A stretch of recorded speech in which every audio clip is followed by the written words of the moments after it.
चला आता इकडे लक्ष द्या. ओके का सगळे? नक्की? टेन्शन मध्ये कुणी नक्की नाही ना? मनात काय विचार वगैरे नाही? ओके. आता ऑनलाईन वाल्यांचं पण वेलकम. तर बघा आतापर्यंत आपण काय बघितलंय? बेसिकचं पहिलं लेक्चर बघितलं. त्याच्यामध्ये 8 सब्जेक्ट विषयी आपण डिस्कस केलं होतं की I, we, he, she, it, we, you आणि दे हे सब्जेक्ट असतात म्हणून. बेसिक नंबर 2 मध्ये वर्बचं सिंग्युलर आणि आपलं हे वर्बचे फॉर्म बघितले होते. म्हणजे हेल्पिंग वर्ब म्हणजे काय, मेन वर्ब म्हणजे काय ते शिकलो होतो. त्यानंतर बेसिक नंबर 3 मध्ये आपण वर्बचं सिंग्युलर आणि प्लुरल शिकलो. आता बेसिक नंबर 4 मध्ये आपण वर्ब मधला डू फॉर्म शिकलो. बेसिक नंबर 5 मध्ये आपण आपलं जे वर्ब आहे ते हेल्पिंग वर्ब कधी असतं आणि मेन वर्ब कधी असतं ते ओळखायचं शिकलो. बेसिक नंबर 6 मध्ये आपण खरं तर सेंटेन्स बनवायला म्हणजे इंट्रोगेटिव्ह सेंटेन्स बनवायला शिकलो. मग त्याच्यामध्ये आपण बघितलं होतं की सेंटेन्सचे आपण 2 टाईप केले होते. एक कोणता असर्टिव्ह सेंटेन्स आणि दुसरा कोणता आहे इंट्रोगेटिव्ह सेंटेन्स. आता असर्टिव्ह सेंटेन्स म्हणजे तुम्हाला सांगितलं होतं एक सेंटेन्स येणार ठेवायचं कोणतं, शी इज ए डॉक्टर. त्याच्यामध्ये आपल्याला माहिती आहे शी हा सब्जेक्ट आहे, इज वर्ब आहे आणि अ डॉक्टर ऑब्जेक्ट आहे. तर म्हणजेच काय थोडक्यात सब्जेक्ट वर्ब आणि शेवटी काय येणार आहे फुल स्टॉप वाला की त्याला आपण म्हणायचं असर्टिव्ह सेंटेन्स. आता इंट्रोगेटिव्ह सेंटेन्सचे आपण 2 टाईप केले होते. एक पहिला जो होता तो येस नो टाईप आणि दुसरा जो होता तो काय होता WH टाईप. बरोबर. मग आता येस नो टाईप क्वेश्चन म्हणलं की काय येणार आहे त्याचं उत्तर एक तर हा मध्ये किंवा नाही मध्ये म्हणजे एका शब्दामध्ये येणार. आणि WH टाईप म्हणलं की त्याचं जे उत्तर येणार आहे ते एकदम डिटेलमध्ये एक्सप्लेनेशन सहित येणार आहे. बरोबर. मग आता बघा आपण याच्यामध्ये असं बघितलं होतं की जर आपला इंट्रोगेटिव्ह सेंटेन्स आहे याच्यामध्ये सेंटेन्सच्या सुरुवातीला कोण असतो, अगोदर हेल्पिंग वर्ब आणि त्यानंतरून सब्जेक्ट असणार आणि शेवटी काय असणार आहे क्वेश्चन मार्क असणार. तर आणि तरच आपण त्याला काय म्हणायचं इंट्रोगेटिव्ह सेंटेन्स. म्हणजे दोन्ही मधला फरक आहे. म्हणजे तुम्हाला जर का कधी क्वेश्चन बनवायचा असेल इंग्लिश मधून बोलताना क्वेश्चन बनवायचा असेल तर तुम्हाला अगोदर हेल्पिंग वर्ब घ्यावा लागणार आणि त्यानंतर काय घ्यावं लागणार सब्जेक्ट घ्यावा लागणार तरच तुम्ही क्वेश्चन बनवू शकता. कळालं? तर हे आपण शिकलो होतो. बरोबर आहे का नाही? मग आता आपल्याला काय करायचंय तर आपला एरर नंबर 1 बघायचा आहे. काय बघायचा आहे एरर नंबर 1 बघायचा आहे. आता एरर नंबर 1 काय आहे तो आपल्याला एकदम सिंपल आहे. याच्यावरती काय झालंय तर एकदा ASO आणि राज्यसेवेला क्वेश्चन विचारलेला आहे एरर नंबर 1 वरती. त्यामुळे आपल्याला त्याच्यावरती काय करायचं आहे तो सॉल्व्ह करायचा आहे. मग आता इथं जर का आपण बघितलं सेंटेन्स बघू आणि मग लगेच तुम्हाला एरर नंबर 1 समजून जाईल. ठीक आहे. आता पहिलं सेंटेन्स बघा ग्रुप C 2023 आहे का नाही, ग्रुप C 2023 आहे. मग याच्यामध्ये बघा मला सांगा हा डू काय आहे रे हेल्पिंग वर्ब आहे. ओके. यू काय आहे सब्जेक्ट आहे. मग मला सांगा आता हेल्पिंग वर्ब नंतर सब्जेक्ट आला इंट्रोगेटिव्ह सेंटेन्स. बरोबर का? बरं आता इथं थांबलंच नाही. इथं परत बघा डज आपलं काय आहे आणि इथं युअर नेम काय आहे सब्जेक्ट. ओके का? अरे बरोबर आहे. मग आता इथं क्वेश्चन मार्क आलेला आहे पण हे जे सेंटेन्स आहे मग आता हे सेंटेन्स बरोबर पाहिजे का चूक पाहिजे? बरोबर पाहिजे. बरोबर आहे ना. पण हे जे सेंटेन्स आहे ते आपलं आहे चूक. का चूक आहे त्याचं कारण आपल्याला एरर नंबर 1 मध्ये शिकायचंय. बघा मी काय सांगितलं की इंट्रोगेटिव्ह सेंटेन्स कुणाला म्हणायचं हेल्पिंग वर्ब अगोदर आलं आणि त्याच्यानंतरून सब्जेक्ट आला तर त्याला आपण म्हणायचं इंट्रोगेटिव्ह सेंटेन्स किंवा क्वेश्चन पॅटर्न म्हणूया. ओके. आता इथं जर बघितलं ग्रुप C 2023 ला आलेले एक सेंटेन्स आहे त्याच्यामध्ये जर बघितलं तर इथं हेल्पिंग वर्ब आणि सब्जेक्ट आलाय. इथं पण हेल्पिंग वर्ब आणि सब्जेक्ट आलाय. बरोबर की नाही? आणि इथं क्वेश्चन मार्क आलेला आहे. मग तसं बरोबर पाहिजे होतं पण हे सेंटेन्स मी काय सांगितलं चुकीचं आहे. त्याचं कारण बघा एकदा हेल्पिंग वर्बच्या पुढे सब्जेक्ट आला म्हणजे इंट्रोगेटिव्ह सेंटेन्स बनलं. मग इथं एक इंट्रोगेटिव्ह सेंटेन्स बनलं का नाही? बनलं. आणि इथं एक बनलं का नाही? सेंटेन्स किती झाले सांगा आता 2. आता दोन इंट्रोगेटिव्ह सेंटेन्स झाले याचा अर्थ 2 प्रश्न झाले का नाही? 2 प्रश्न झाले ना. इंट्रोगेटिव्ह सेंटेन्स म्हणजे काय प्रश्न आहे का नाही. एक इंट्रोगेटिव्ह सेंटेन्स म्हणजे एक प्रश्न, दोन सेंटेन्स म्हणल्यावर दोन प्रश्न ना. मग आता जर का दोन प्रश्न आले तर तिथे क्वेश्चन मार्क किती पाहिजेत? दोन पाहिजेत का नाही?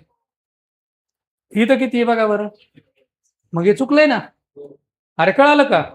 मग याचा अर्थ हे जे ते काय झालेले रे, चुकलेले. हे काय चुकलेलं. मग इथं एक तर काय पाहिजे होतं, दोन इंट्रोगेटिव्ह सेंटेन्स आले म्हणल्यावर दोन सेपरेट सेंटेन्स पाहिजे होते आणि क्वेश्चन मार्क पाहिजे होता. किंवा आपल्या सुरुवातीला प्रश्न घ्यायचा आणि हे थोडंसं बदलायला पाहिजे होतं. किंवा हे जर का सेंटेन्स असं केलं असतं बघा, इथं लिहिलं मी डू यू थिंक आणि हे जे सब्जेक्ट आणि वर्ब यांच्या बदल केला असता तर काय आलं असतं, युअर नेम.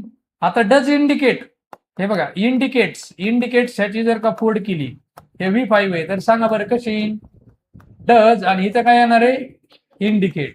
म्हणजे थोडक्यात हे डज इंडिकेट म्हणजेच आपलं काय इंडिकेट्स. मग काय येणार आहे, do you think your name indicates your personality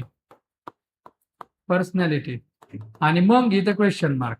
आता हे सेंटेन्स बरोबर आहे. कस काय बघा, इथं एक हेल्पिंग वर्ब आला, त्यानंतर सब्जेक्ट आला, म्हणजे एक क्वेश्चन आला, एक क्वेश्चन बरोबर काय आला, एक क्वेश्चन मार्क आला ना. आणि पुढचा हा बघा, हा सब्जेक्ट आहे, सब्जेक्टच्या नंतर काय वर्ब आहे. एक काय, हा काय आपला ऍसर्टिव्ह सेंटेन्स आहे. मग इथं ऍसर्टिव्ह सेंटेन्स असा ना का, पण पहिल्यांदा तर आपण काय विचारलंय, क्वेश्चन विचारलाय ना. आणि पहिल्यांदा क्वेश्चन विचारलाय म्हणून शेवटी काय येणार आहे, क्वेश्चन मार्क. कळतंय, डोक्यात बसतंय का? हा. आणि कधी पण लक्षात ठेवायचं, आपला जो क्वेश्चन असणार आहे तो कधी पण पहिल्यांदा असतो, पहिल्यांदा प्रश्न असतो. तुमचं ते वर्कबुक मध्ये बघा, जुन्या वर्कबुक मध्ये होतं आय नो ही गिव्ज असं काहीतरी होतं आहे का नाही. तर इथं पहिल्यांदा काय पाहिजे, इज ही काहीतरी होतं, तर पहिल्यांदा क्वेश्चन पाहिजे आणि मग ऍसर्टिव्ह सेंटेन्स पाहिजे. कळालं? मग आता इथं आपण 2 नंबरचं बघू, तर चेक करू. आता इथं कॅन यू टेल, इथं बघा कॅन काय आहे, यू काय आहे. हा, मग एक क्वेश्चन पॅटर्न, एक इंटरोगेटिव्ह सेंटेन्स झालं. पुढे आता चेक करा, कॅन यू टेल यू मी व्हाय. आता इथून बघा WH वर्ड झाला, आर काय आहे रे, हेल्पिंग वर्ब, यू काय आहे, सब्जेक्ट.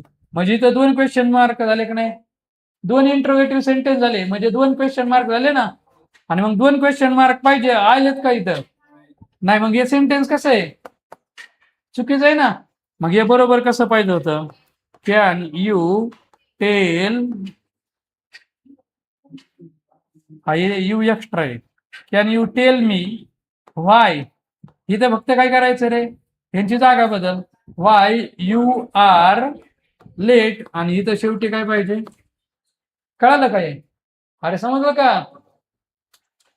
चलो आता तिसरं सेंटेन्स बघा, do you think you can mention social work and oceanography together. मग इथं बघा, डू आपलं काय आहे, यू काय आहे, सब्जेक्ट. मग बघा हेल्पिंग वर्ब नंतर सब्जेक्ट आले, इंट्रोगेटिव्ह सेंटेन्स. पुढे बघा आता, यू काय आपला सब्जेक्ट आणि कॅन आपला काय आहे, वर्ब. मग इथं बघा, इथं क्वेश्चन आलाय आणि इथं ऍसर्टिव्ह आलाय ना. मग इथं या क्वेश्चनचा एकच क्वेश्चन मार्क येणार का नाही. बघा, एक इंट्रोगेटिव्ह सेंटेन्स म्हणजे एक क्वेश्चन मार्क. मग इथं एक इंट्रोगेटिव्ह सेंटेन्स दिसतंय का नाही, मग एक क्वेश्चन मार्क आला, मग हे सेंटेन्स आपलं बरोबर आहे. अरे कळतंय का. चलो आता पुढचं बघा, choose the correct sentence. ASO 17ला काय विचारलं बघा, can you tell me why are you late. हे मागाचंच रिपीट झालंय. मग इथं आपल्याला माहिती आहे कॅन हेल्पिंग वर्ब, यू काय आहे, सब्जेक्ट, म्हणजे एक इंट्रोगेटिव्ह सेंटेन्स झालं. इथं मग बघा, आर आपलं हेल्पिंग वर्ब, यू काय आहे, सब्जेक्ट. मग इथं दोन काय झाले, इंट्रोगेटिव्ह सेंटेन्स झाले ना. मग 2 इंट्रोगेटिव्ह सेंटेन्स म्हणलं क्वेश्चन मार्क किती पाहिजे, इथं किती आलंय, मग हे चुकलंय ना. आता पुढचं, do you know when does the train leave. Do helping verb, you काय आहे, सब्जेक्ट. मग हेल्पिंग वर्बच्या नंतर सब्जेक्ट आला, एक इंट्रोगेटिव्ह सेंटेन्स झालं. पुढे आता परत बघा, डज हेल्पिंग वर्ब आहे, त्यानंतर द ट्रेन हा काय आहे, सब्जेक्ट. मग 2 झाले, जमन का. मग डबल क्वेश्चन एकाच सेंटेन्स मध्ये जमन का, नाही. मग हे पण काय झालं, चुकलेलं आहे. आता याला जर का करेक्ट करायचं असतं तर काय करावं लागलं असतं बरं, इथं डू यू नो व्हेन आता इथं काय आहे रे, व्हेन द ट्रेन, आणि इथं काय येणार आहे, लिव्स. काय येणार, लिव्स. शेवटी काय येणार, क्वेश्चन मार्क. बघा, डज लिव्ह. आता आपण लिव्ह आहे, ह्या लिव्हला जर का फोडलं, लिव्हजला फोडलं तर काय येईन बरं, हे बघा, लिव्ज V5 आहे, V5 मध्ये कोण लपलाय, डज, आणि इथं काय येणार, लिव्ह. मग डज लिव्ह बद्दल आपण काय घेऊ शकतो, लिव्ज, आणि त्यामुळं इथं हे बरोबर आलं असतं. आता पुढचं बघा, कॅन हेल्पिंग वर्ब आहे, यू काय आहे, सब्जेक्ट. मग आता एक इंट्रोगेटिव्ह सेंटेन्स झालं का. परत इथं बघा, आर हेल्पिंग वर्ब आहे, यू काय आहे, सब्जेक्ट. मग दोन इंट्रोगेटिव्ह सेंटेन्स जमते का. मग हे बरोबर आहे, चूक आहे, चूक आहे, हे पण काय आहे, चूक. मग याला बरोबर करण्यासाठी काय येणार, कॅन यू टेल मी व्हाय. आता इथे काय करायचं रे, सब्जेक्ट आणि वर्बची बदला बदल. मग why you are interested in the administrative career,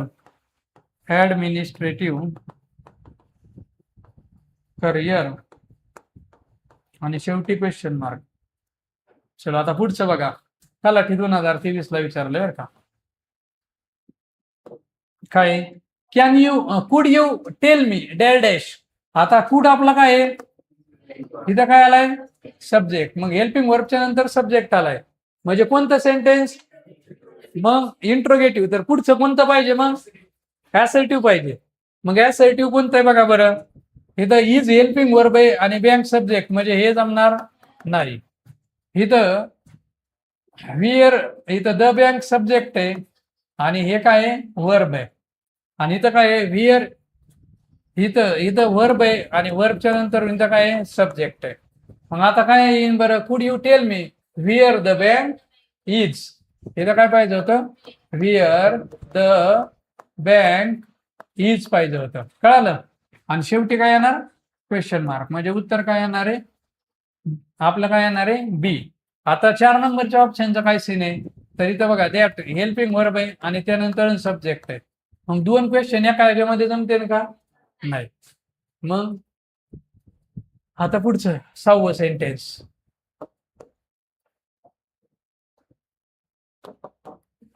पुढे आय वंडर, हा काय आहे बरं, सब्जेक्ट, त्यानंतर वर्ब, आणि वाय हा काय आहे, सब्जेक्ट. ही पण ते सॉरी, ही काय आहे, सब्जेक्ट. हीच काय आहे, वर्ब. मग बघा, सब्जेक्टच्या नंतर वर्ब आला, सब्जेक्टच्या नंतर शेवटी फुल स्टॉप आला, बरोबर आहे ना. मग हे, अरे बरोबर आहे का. आता इथे द इन्स्पेक्टर आस्क, इथं बघा, हा सब्जेक्ट आहे, आस्क वर्ब आहे, त्यानंतर परत बघा, हा हेल्पिंग वर्ब आहे आणि हा काय आहे, सब्जेक्ट. मग आता इथं हे बरोबर आहे का, चूक आहे, चुकलंय का. बघा, त्याचं कारण असं आहे की इथं एक काय झालंय, इथं ऍसर्टिव्ह झाले, पण इथं इंट्रोगेटिव्ह म्हणल्यावर शेवटी काय पाहिजे आता, क्वेश्चन मार्क. प्लस ह्याच्यामध्ये आणखीन काय चुकलंय, की आपला जो क्वेश्चन आहे तो सुरुवातीला पाहिजे, आहे का नाही. मग तो सुरुवातीला दिलाय का, इथं नाही दिला, म्हणून हे आपलं काय चुकलंय. आता इथं हा 1 नंबरच्या ह्याच्यामध्ये दोन्ही सब्जेक्ट आले, तर मग दोन्ही सेंटेन्स असं नका, दोन्ही सेंटेन्स जमते. तर फक्त सुरुवातीला क्वेश्चन आला, दोन ऍसर्टिव्ह सेंटेन्स चालते. तर फक्त सुरुवातीला क्वेश्चन जर का आला तर दुसरं मग कसलं पाहिजे, साधं सेंटेन्स असलं पाहिजे, ठीक आहे. आता इथं परत आय डोंट नो, हा सब्जेक्ट आहे, डोंट काय आपला वर्ब आहे. आता इथं परत बघा, हा सब्जेक्ट आहे, हा काय आहे, वर्ब आहे. मग इथं सब्जेक्टच्या नंतर वर्ब, सब्जेक्टच्या नंतर वर्ब, हे काय आपलं बरोबर सेंटेन्स आहे, कळतंय. संपलं. मग आता इथं आपण काय लिहिणार, एरर नंबर 1 मध्ये काय लिहिणार, एक इंट्रोगेटिव्ह सेंटेन्स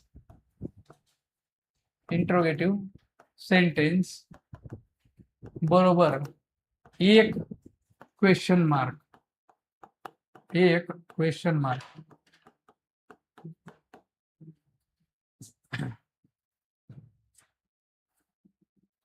मग इथं काय सुरुवातीला इंट्रोगेटिव्ह सेंटेन्स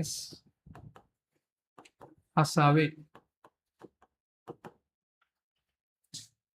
अजून काय, एका सेंटेन्स मध्ये दोन इंट्रोगेटिव्ह सेंटेन्स घेऊ नयेत, म्हणजे डबल क्वेश्चन येत नाही. डबल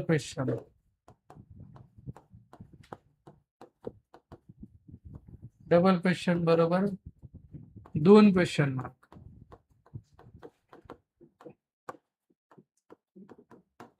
ठीक आहे, एवढं लिहा. चला घ्या लिहून. सेनापती जागेत का? नक्की? मी दिसतोय? किती बोटत आहे? हा, दिसते तुम्हाला, याचा अर्थ. नारी शक्ती जाग्यात आता नक्की ना? बर, आता बघा, आपण बघितलं होता एरर नंबर 1. आता एरर नंबर 1 मध्ये काय आहे? एकदम सोपा, की जर का एक इंट्रोगेटिव्ह सेंटेन्स असेल तर एक क्वेश्चन मार्क असला पाहिजे. 2 इंट्रोगेटिव्ह सेंटेन्स आले तर किती क्वेश्चन मार्क पाहिजेत? 2.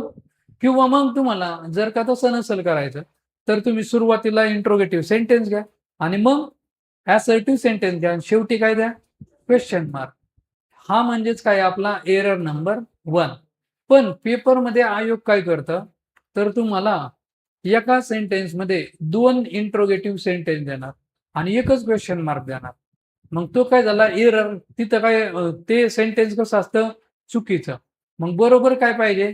तर एकच इंट्रोगेटिव्ह सेंटेन्स पाहिजे आणि दुसऱ्याला काय बनवून घ्यायचं? असर्टिव्ह. आणि शेवटी काय येणार? एक क्वेश्चन मार्क.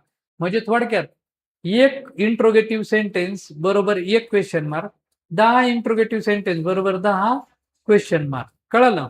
आणि इंट्रोगेटिव्ह सेंटेन्स म्हणजे काय? की त्याच्यामध्ये हेल्पिंग वर्ब अगोदर येणार आणि त्यानंतरून कोण येणार? सब्जेक्ट येणार. असं करत शेवटी काय येतो? क्वेश्चन मार्क येतो. कळलं? तर हा होता एरर नंबर 1. एरर नंबर 1 आता आपला इथं काय झालेला आहे? संपलेला आहे. ह्याच्या पुढचा टॉपिक जो आहे, जो तुमच्या जुन्या वर्कबुक मध्ये नाहीये पण नवीन वर्कबुक मध्ये आहे, तर तो म्हणजे यस नो टाईप क्वेश्चन. तर तो आता आपल्याला बघायचा आहे. आपण इथं एरर नंबर 1 काय करू? संपूत आणि लगेच एक दुसरी लिंक येणार आहे ऑनलाईन वाले, लगेच दुसरी लिंक येईल, तिथं आहे already yes no type question म्हणून, त्याच्यावरती जायचं. मी इथून ऑन केलं की तुम्हाला ते लेक्चर दिसायला सुरुवात होईल. ठीक आहे, मग मी आता काय करू? लिंक चेंज करतो.